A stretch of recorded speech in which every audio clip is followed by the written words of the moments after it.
Y Dios creó la tierra, el mar y los cielos. Los pobló de algas, flores, peces, aves y animales de toda clase. Después creó al hombre.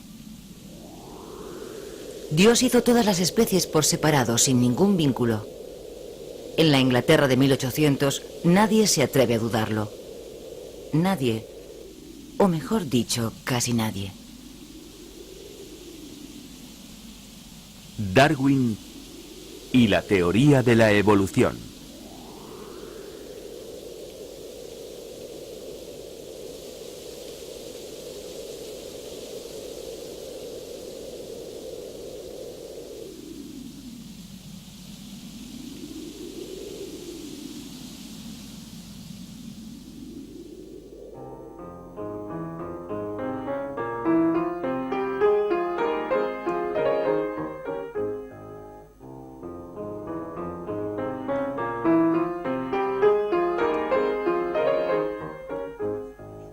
Nací en Shrewsbury, el 12 de febrero de 1809. Mi madre murió cuando yo tenía poco más de 8 años, y casi no recuerdo nada de ella, solo su lecho de muerte, su vestido de terciopelo negro y su costurero que era muy raro.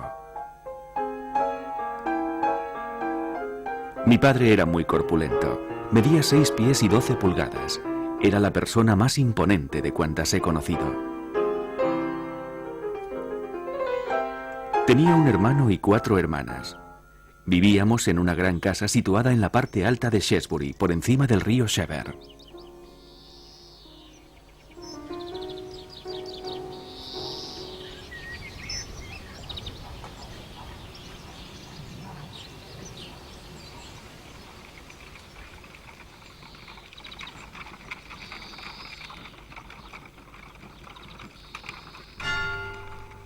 A los 9 años y medio, Charles entra en la gran escuela del Dr. Butler. Allí permanecerá 7 años.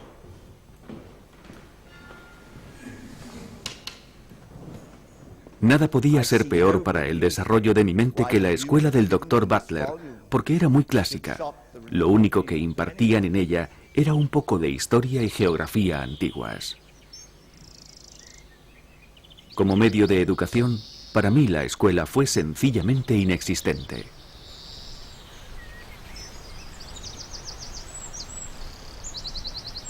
Mi gusto por la historia natural, especialmente por las colecciones, ya era muy evidente. En cierta ocasión mi padre me dijo: «Lo único que te interesa es la caza, los perros y atrapar ratas. Serás la vergüenza de la familia, incluso tú te avergonzarás de ti mismo».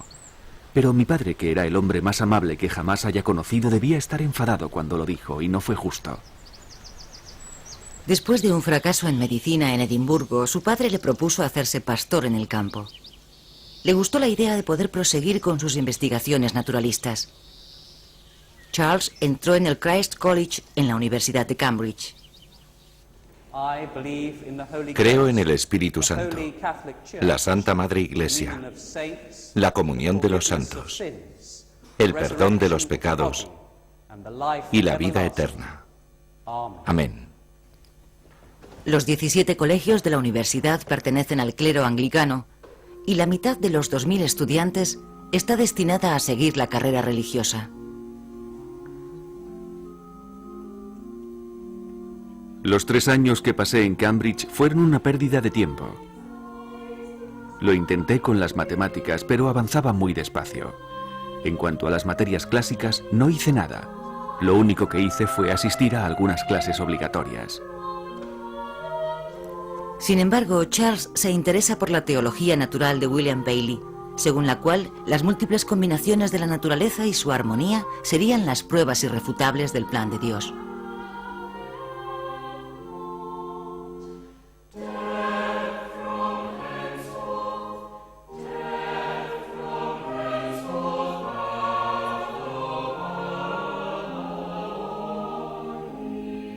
Mi gran pasión y mi mayor hobby era coleccionar coleópteros. Figura 1. ¿No es un Cycrus?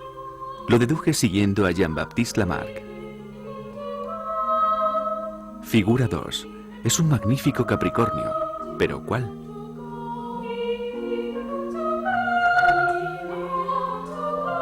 Su nombre influirá mucho sobre Charles, el profesor Hinslow. Tardé poco en conocer bien a Hinslow, y durante la segunda mitad de mi estancia en Cambridge di largos paseos con él, de forma que algunos me llamaban el hombre que camina con Hinslow. Yo asistía a sus conferencias de botánica y me gustaban mucho por su extrema claridad y por sus admirables ilustraciones.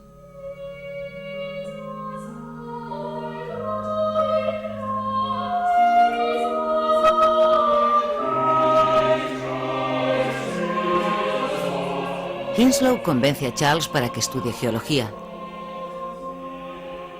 Por aquella época, la nueva geología uniformitarista estaba representada en Inglaterra por Charles Lyell. Para Lyell, los fenómenos geológicos que contempla son los mismos que siempre han modelado la Tierra. Se han necesitado miles de años para producirse grandes efectos, tales como los levantamientos o hundimientos continentales, la erosión o la sedimentación.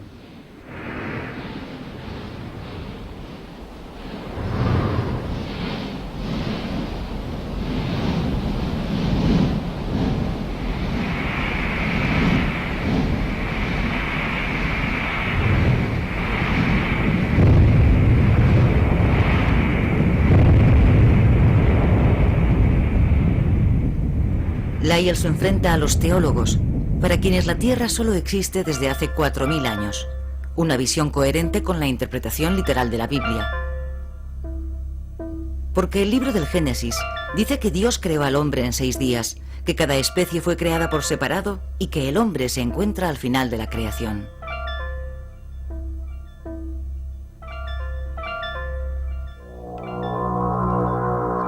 Lyell se opone a un naturalista francés, Georges Cuvier, y a los catastrofistas cristianos que explican los cambios terrestres mediante cataclismos universales.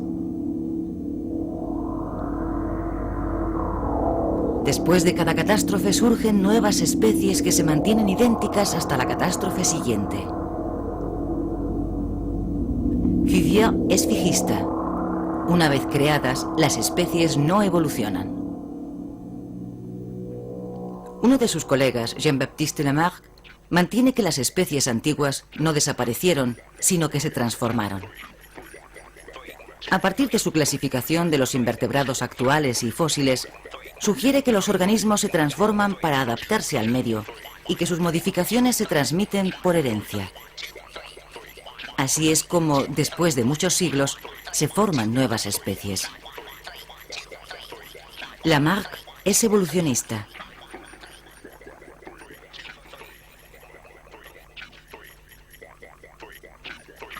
A Charles todavía no le interesan estos debates. Prosigue su formación con el geólogo Adam Sidgwick, que lo acepta como compañero en un viaje de estudios al país de Gales.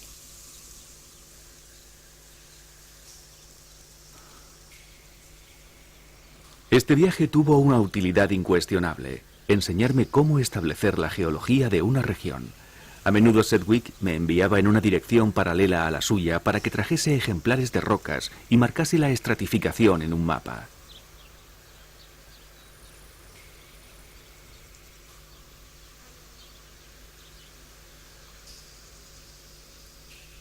Volví a Shrewsbury, ya que por aquel entonces, ni por la geología ni por cualquier otra ciencia, habría renunciado a los primeros días de caza.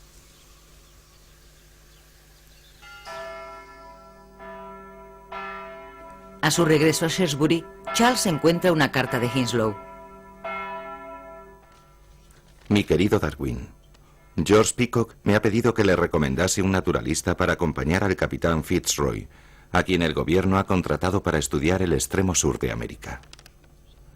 Yo le he dicho que le considero a usted la persona más cualificada que conozco para asumir convenientemente esta situación. No quiero decir con esto que usted sea un naturalista consumado, pero está ampliamente cualificado. Después de convencer a su padre y de reunirse con el capitán Fitzroy, Darwin se encarga de reunir el material de naturalista y los libros necesarios.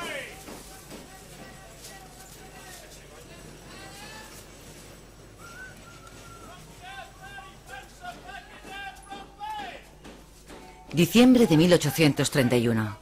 El Beagle sale de Devonport con 74 personas a bordo. Navegará durante casi 5 años. De momento, el Beagle pone rumbo a Brasil.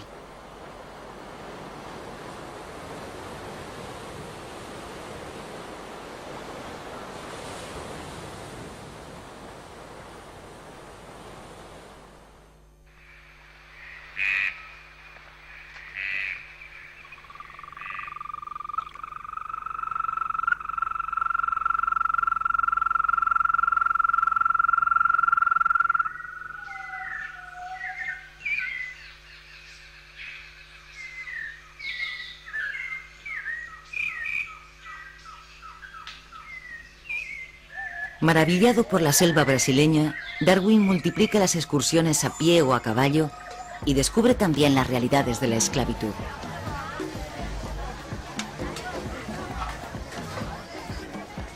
Creo que los esclavos son más felices de lo que se esperaban, aunque me temo que hay algunas excepciones. Espero que llegue el día en el que reivindiquen sus derechos y se olviden de vengarse del mal que les hemos hecho.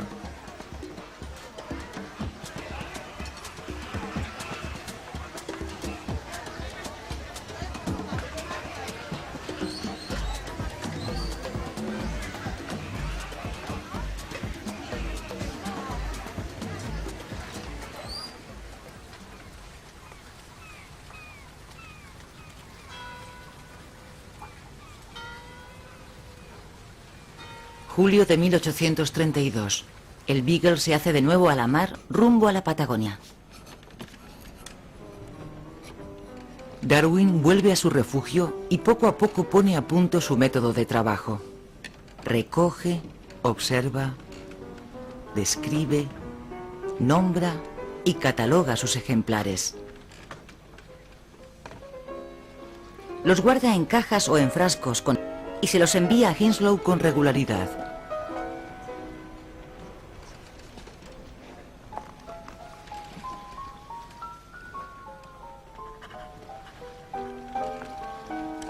Ignoro completamente si los hechos que anoto son correctos y si son lo suficientemente importantes como para interesar a los demás, y eso me produce una gran perplejidad. En el único campo en el que no puedo equivocarme es en la recogida de muestras.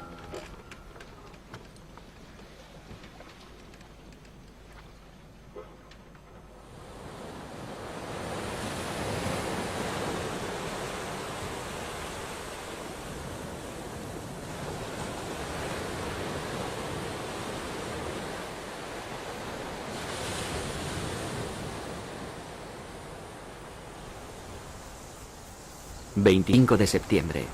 ¿Por qué estos solitarios parajes se adueñan con tanta intensidad de la memoria? Sin duda se debe en parte a que desatan la imaginación sin limitarla. Van el sello de una Existencia que dura desde hace siglos y no limitan su permanencia en el futuro.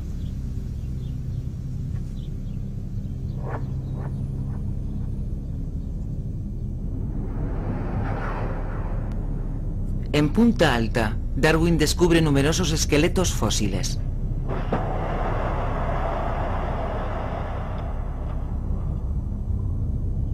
Anota las relaciones de las semejanzas entre las especies vivas y las extinguidas, entre los mamíferos desdentados fósiles y los actuales, por ejemplo, los armadillos.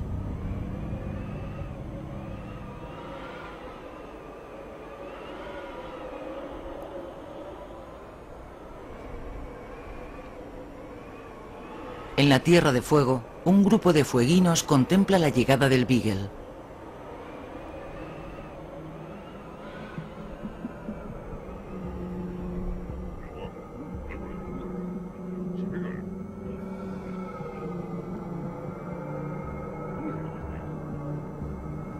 ...18 de diciembre... Nunca había imaginado que la diferencia entre el hombre salvaje y el hombre civilizado fuera tan grande. Quizás nuestros antepasados fueran así. ¿De dónde vienen? ¿Han permanecido en el mismo estado desde aquel mundo?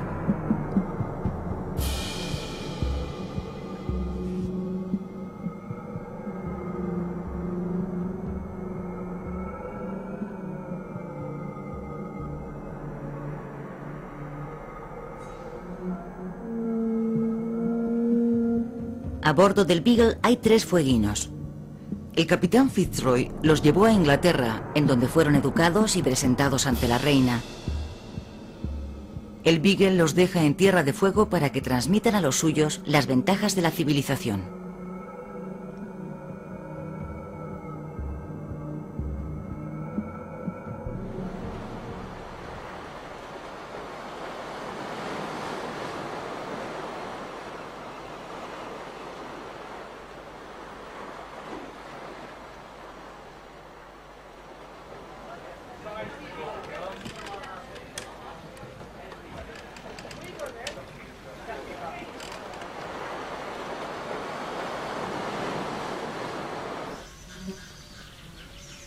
Los Andes, 1835.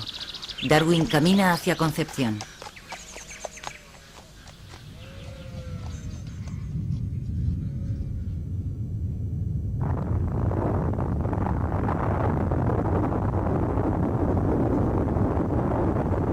En un segundo se crea una extraña impresión de inseguridad. La tierra, símbolo de solidez, se agita bajo nuestros pies.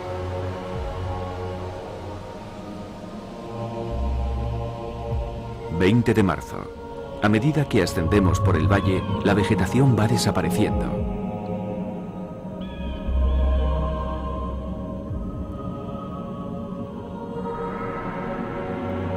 No puedo imaginar ninguna otra parte del mundo que muestre de una forma tan extraordinaria las fracturas de la corteza terrestre.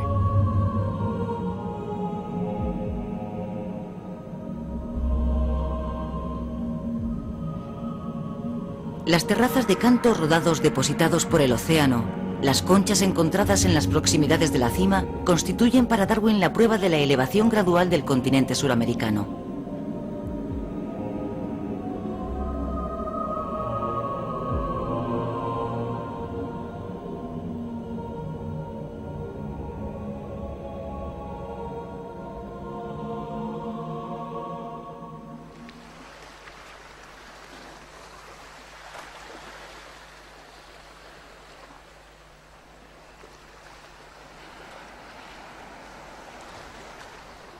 Al final del verano, el Beagle llega al archipiélago de las Galápagos.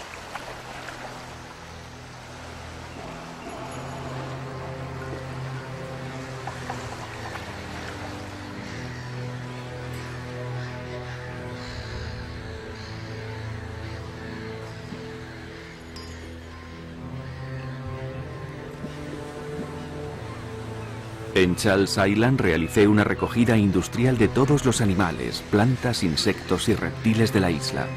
Cuando más tarde los compare, será muy interesante descubrir con qué zona o centro de la creación debemos relacionar a los seres organizados de este archipiélago.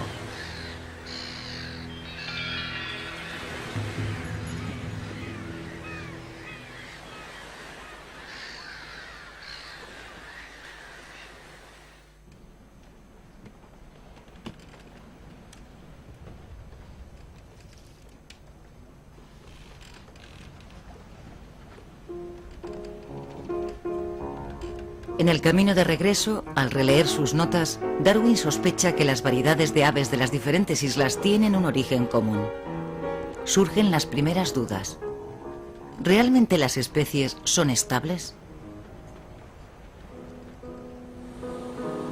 En el camino del Beagle se encuentran Tahití, Nueva Zelanda, Australia, las Islas Coco, el Cabo de Buena Esperanza, Santa Elena, Bahía.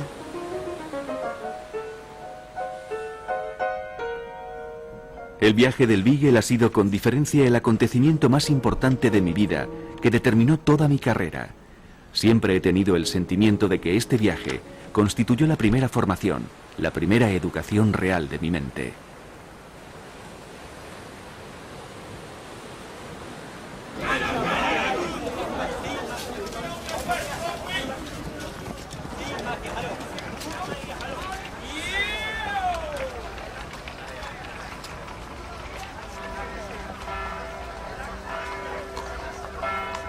Darwin recorre Londres, visita instituciones y sociedades culturales en busca de naturalistas capaces de identificar esos ejemplares.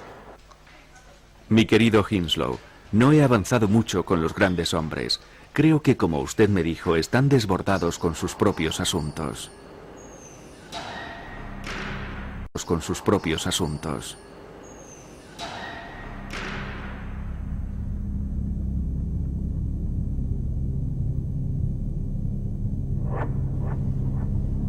Darwin tiene 27 años, pero Charles Lyell le recibe como a un igual. Le presenta a Richard Owen, que confirma el parecido entre los mamíferos fósiles descubiertos por Darwin y las especies actuales.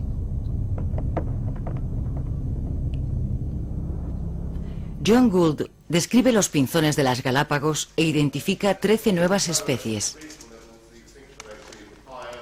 Darwin comprende entonces que provienen de una sola especie original procedente del continente.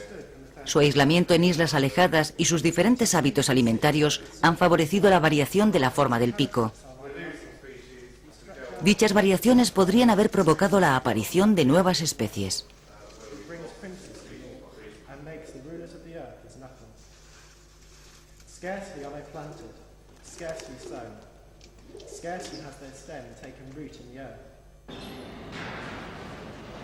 Me pareció que si reunía todo lo relacionado con la variación de los animales y de las plantas en estado doméstico y natural, quizás pudiésemos arrojar alguna luz sobre el tema en su conjunto.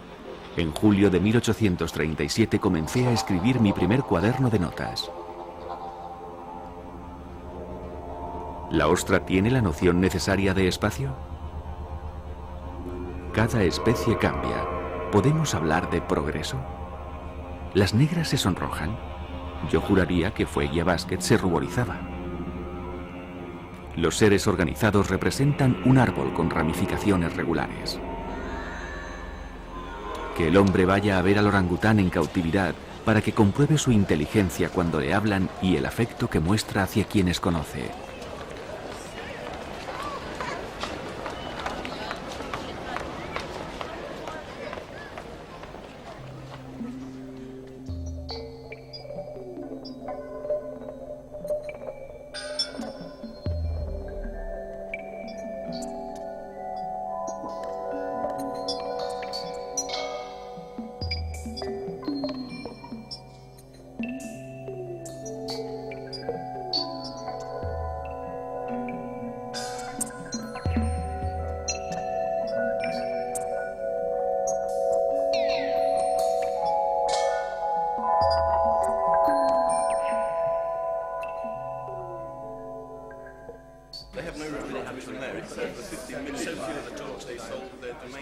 Darwin cena regularmente en el Ateneo, en donde se codea con la élite intelectual.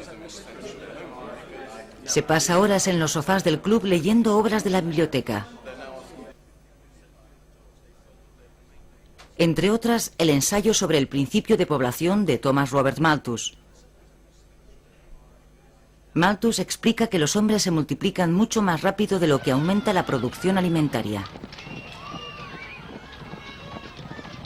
Como se producen más individuos de los que pueden sobrevivir, la lucha es necesaria y solo los más aptos sobreviven.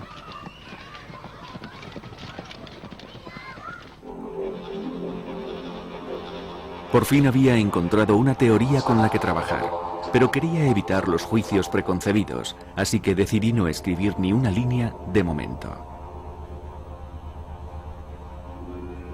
Y hasta 1859, 21 años más tarde, Darwin no se atrevió a publicar su teoría en el origen de las especies.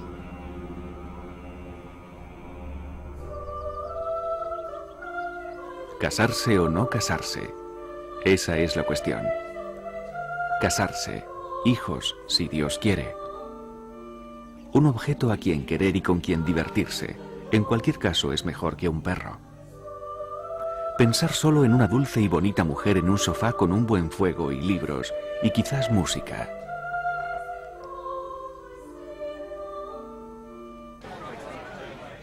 No casarse, nada de hijos, libertad para ir a donde uno quiera. Conversaciones de hombres inteligentes en los clubes, más dinero para libros. Una vez demostrada la necesidad del matrimonio, ¿cuándo? ¿Tarde o temprano? La respuesta fue temprano.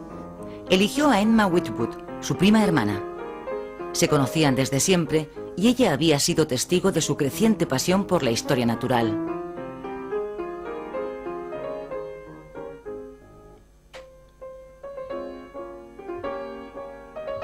Emma y Charles se casaron en la capilla de Meer.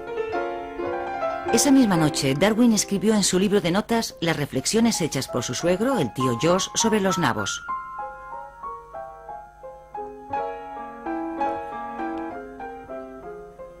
Unos días más tarde, compra un piano para Emma. A partir de ese momento, la vida familiar y la ciencia estarán profundamente ligadas.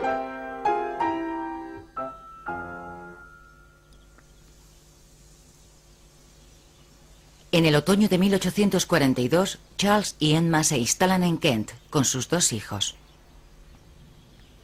Situación a 16 millas de Londres. Un pueblo de 40 casas, habitantes muy respetables, casa fea, ni vieja ni nueva. En Downhouse continúa con sus investigaciones en un ambiente de calma. Organiza su vida con rigor. Trabajo, paseos, comidas, lecturas... Todo está organizado siguiendo un rito preciso.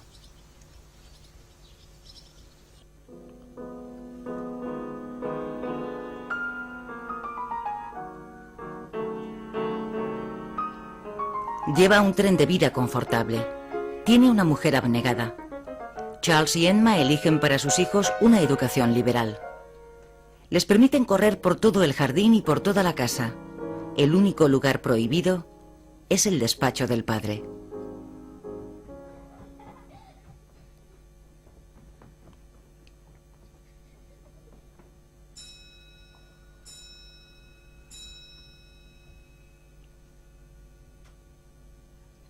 Darwin ha terminado de publicar todos los resultados del viaje del Beagle.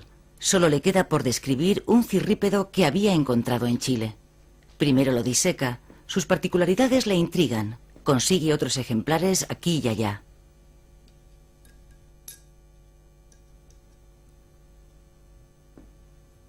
Me he convertido en un hombre con una sola idea: cirrípedos a todas horas.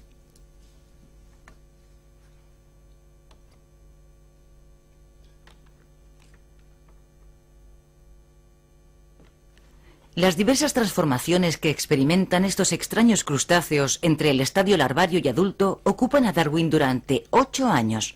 Su monografía le sitúa definitivamente en el medio científico. La salud de Darwin es precaria. Para curarse acude regularmente a Malvern a tomar las aguas. Tratamientos y paseos por las colinas le producen un efecto beneficioso. Así que envía allí a su hija Annie, que ha caído gravemente enferma. Querida Emma, Annie se ha sumido en un dulce sueño al mediodía de hoy. Nuestra pobre y querida hija ha tenido una vida muy corta, pero espero que haya sido feliz. A los 15 días, Emma trae al mundo a Horace, su 9º hijo.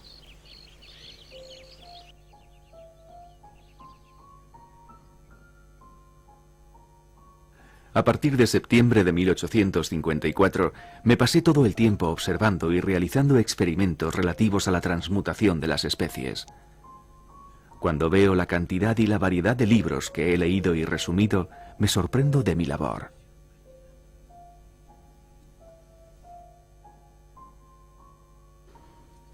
A través de su correspondencia sigue preguntando a lectores de revistas, a criadores y a amigos.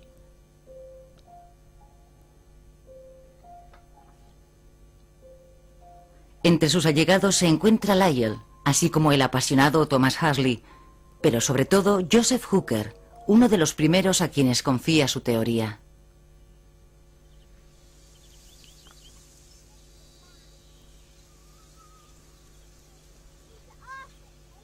El jardín de Downhouse sirve de campo de observación y experimentación.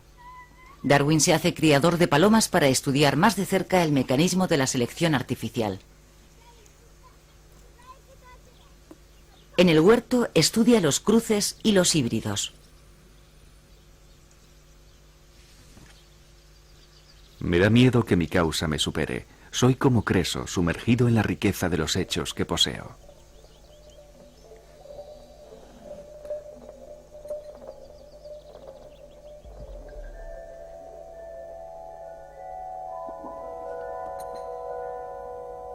En su despacho se acumulan los esqueletos. he reconstruido esqueletos de pato salvaje y doméstico. Qué bueno el olor del pato bien guisado.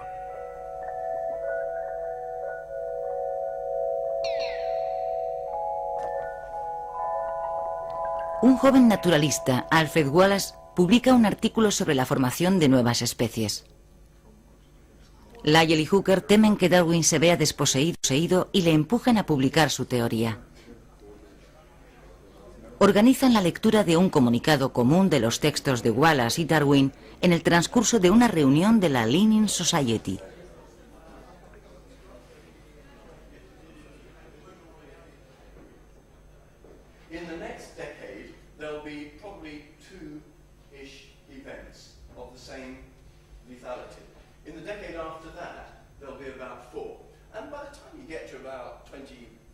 Darwin tiene 50 años, cuando en noviembre de 1859 aparece El origen de las especies.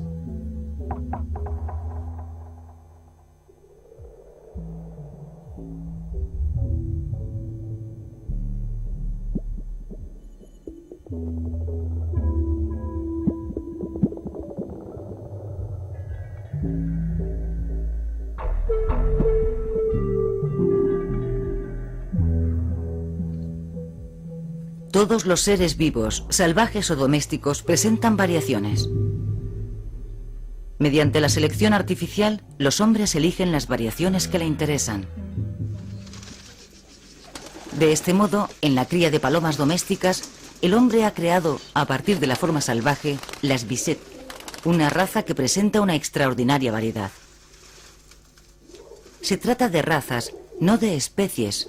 Los híbridos son fecundos.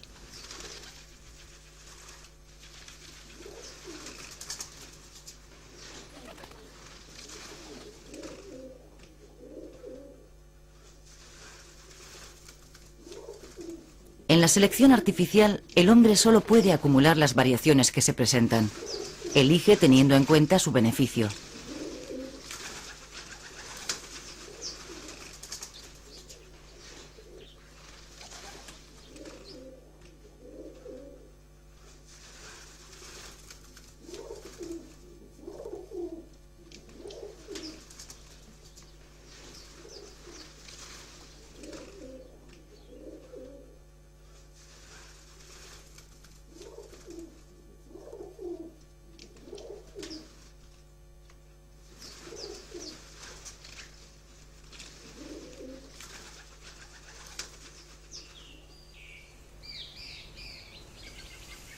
Darwin comprueba que en la naturaleza es difícil discernir entre especie y variedad.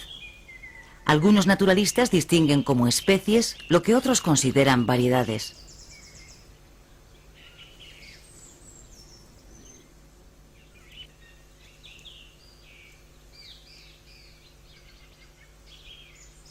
A medida que van apareciendo estados intermedios, se van desvaneciendo los límites de la especie. Para Darwin, las variedades, en un primer momento ligeras y después más pronunciadas, son especies nacientes.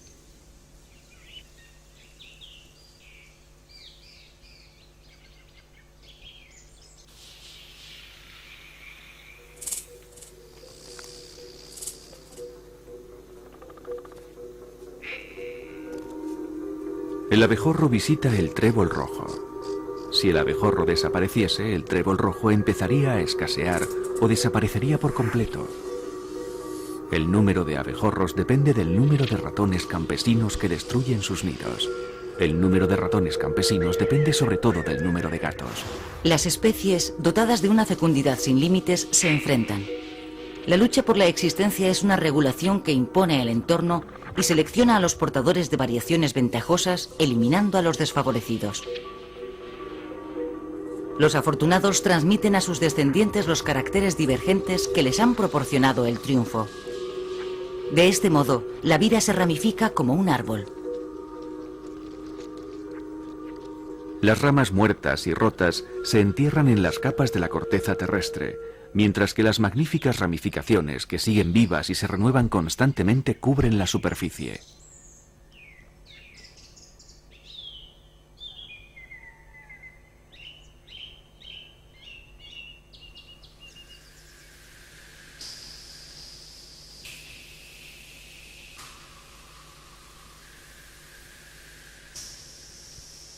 La selección natural solo puede actuar a paso lento. Lleva al perfeccionamiento de cada criatura. Se adueña de cada mejora con una seguridad infalible.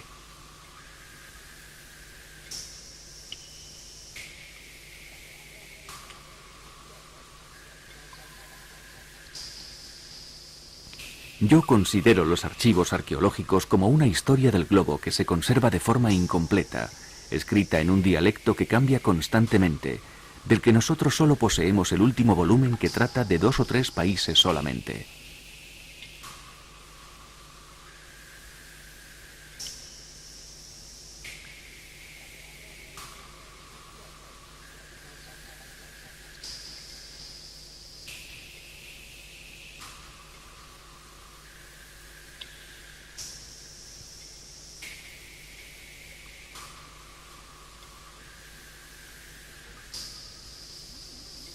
En un futuro lejano veo que se abrirán caminos hacia investigaciones más importantes sobre la adquisición necesariamente gradual de todas las facultades y de todas las aptitudes mentales, un hecho que arrojará luz sobre el origen del hombre y sobre su historia.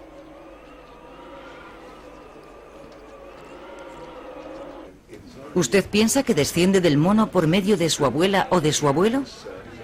El obispo de Oxford, Samuel Wilberforce, se dirige a Huxley. Ataca duramente la teoría de Darwin durante la sesión anual de la British Association. El ambiente se caldea, una lady se desmaya. Huxley y Hooker defienden apasionadamente a Darwin ante los aplausos de una parte del público. La batalla de Oxford entre la ciencia y la religión será histórica. Pero Darwin no está presente. Una vez más está enfermo. Mi querido Hooker, admiro su valor. Yo habría preferido morir antes que responder al obispo ante esa asamblea.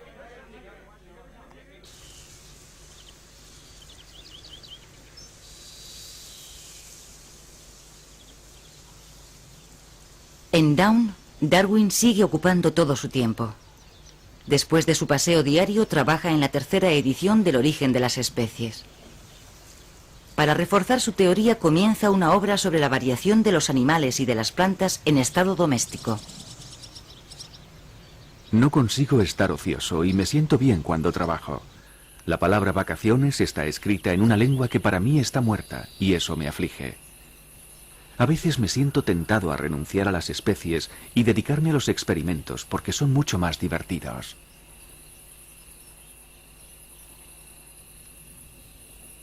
Fascinado por el papel de los insectos en la fecundación de las orquídeas, Darwin concluye que la naturaleza tolera la autofecundación, pero favorece los cruces.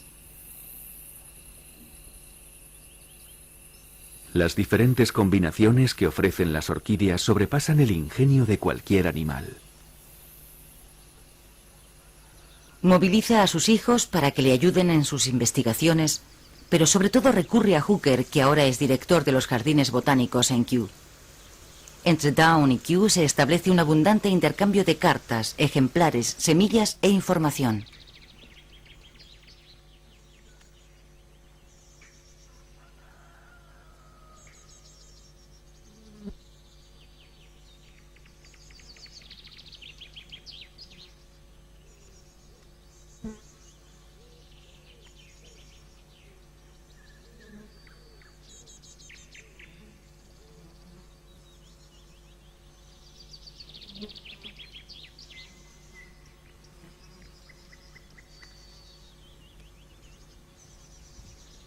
Dos tipos de plantas acaparan la atención de Darwin: las plantas insectívoras y las plantas trepadoras. Trata a las plantas carnívoras como a seres vivos. Las habla, las alimenta con comida o sustancias químicas. Comprueba las analogías entre el reino animal y el reino vegetal. Las plantas respiran, ingieren, digieren, expulsan.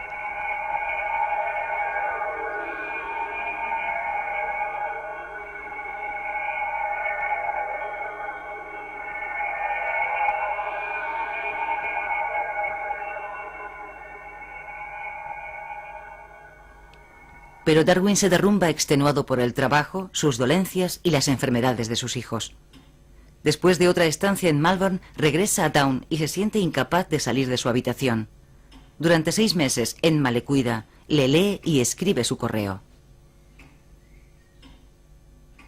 Mi querido Hooker, me encantaría vivir para avanzar en mi trabajo un poco más. A menudo siento que es necesario, pero luego, de nuevo, siento que estoy al límite.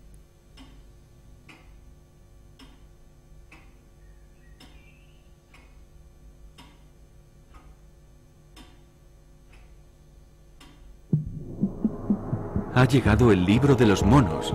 Declaro que nunca he leído algo tan grandioso. Libro que Huxley acaba de publicar.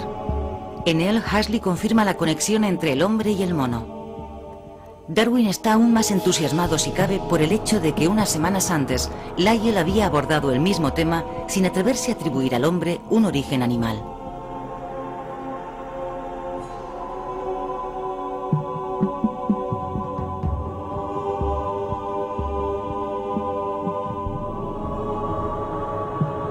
Darwin también se decide a publicar. Cuando en 1871 aparece La filiación del hombre, Darwin tiene 62 años. En él evidencia la conexión genealógica entre el hombre y la serie animal. En primer lugar, examina las similitudes de la estructura corporal. ¿Hay algo más admirable que el hecho de la mano para coger, el pie o la pezuña para andar, el ala del murciélago para volar o la aleta de la marsopla para nadar se batan en el mismo plano? ¿Y que la posición de los huesos y su número sean tan semejantes que todos puedan clasificarse o designarse bajo los mismos nombres? En este hecho vemos un profundo nexo de unión entre los seres orgánicos de las mismas grandes clases, un nexo cuya ilustración constituye el objeto y el fundamento del sistema natural.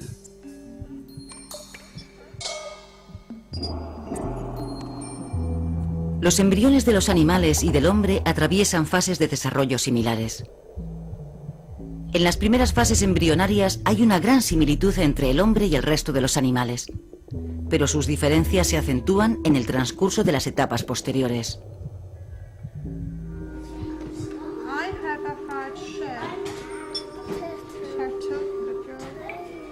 Darwin estudia a continuación las analogías entre las facultades mentales de los hombres y de los mamíferos. La diferencia entre la inteligencia del hombre y la de los animales superiores es ciertamente una diferencia de grado y no de naturaleza. Comparten emociones y capacidades comunes como la curiosidad, la atención, la memoria y la imaginación. Sin embargo, el hombre es el único que ha desarrollado tanto la capacidad de abstracción, el sentido de la belleza, del misterio y de lo divino.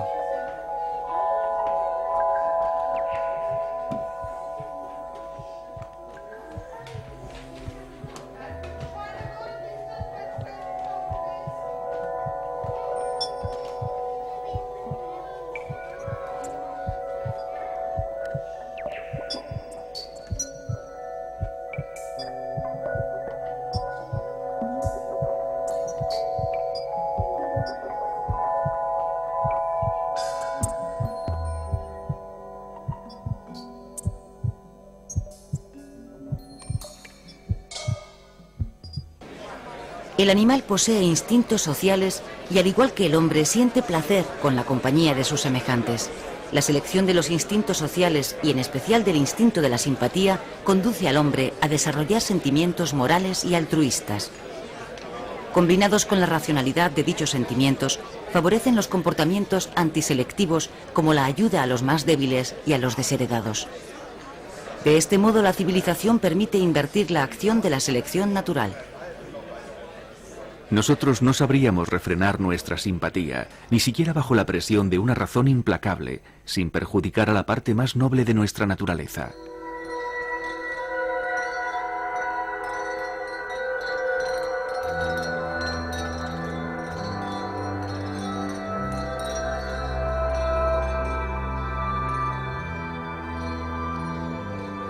Para Darwin, el primer vector del altruismo es el instinto de copular y procrear.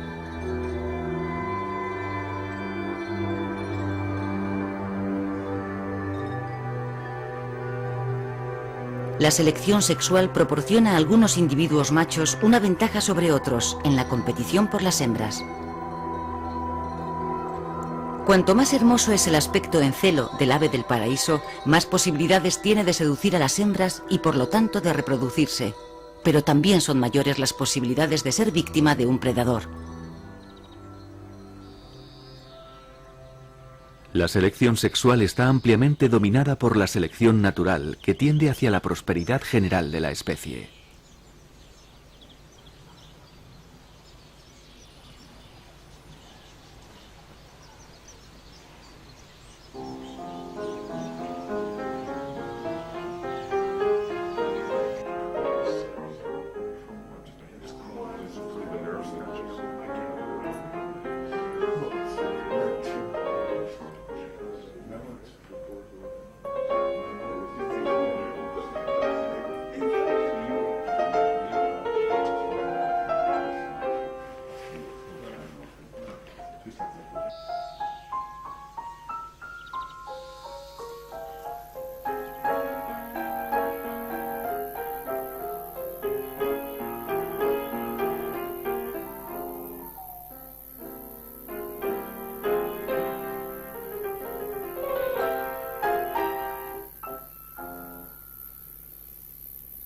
Los que afirman que la ciencia nunca podrá resolver tal o cual problema son los que saben muy poco, no los que saben mucho. Los investigadores contemporáneos se apoyan en la sistemática molecular, la genética de las poblaciones y los nuevos descubrimientos paleontológicos para completar la teoría de Darwin. La memoria del genoma determina otros mecanismos sobre los que actúa la selección en última instancia.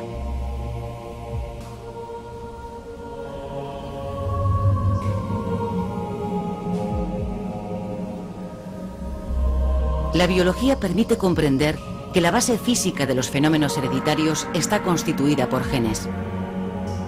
Los genes se localizan en los cromosomas y se transmiten a los descendientes. A veces pueden variar por mutación. Como intuyó Darwin, la procreación sexual es un factor constante de renovación. Gracias a la recombinación de los genes, la procreación sexual abre un amplio campo para las variaciones.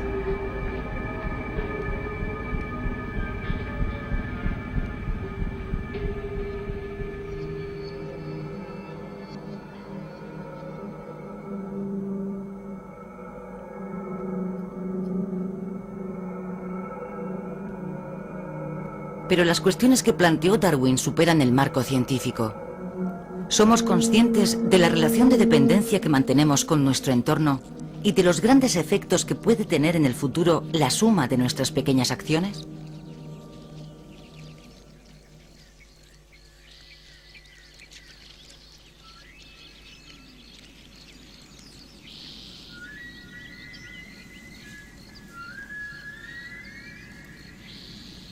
Para Darwin, la ciencia es un camino de conocimiento, no de lucha. Entre él y la naturaleza hay una relación de connivencia y no de dominación. Él pregunta sin descanso e intenta comprender. Para nosotros, el misterio del comienzo de todas las cosas es incomprensible. Yo no puedo pretender arrojar un poco de luz sobre unos problemas tan oscuros. Mi aptitud para seguir el encadenamiento de unos razonamientos puramente abstractos es muy limitada. Mi memoria es vasta, pero vaga. Siempre me he esforzado por mantener una mente abierta que me permitiera renunciar a una hipótesis, por muy querida que me fuera, cuando los hechos se oponían de forma manifiesta. Haber contribuido, aunque haya sido modestamente, al progreso de las ciencias naturales, ha sido la mejor forma de emplear mi vida.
ayer veía el mundo como es.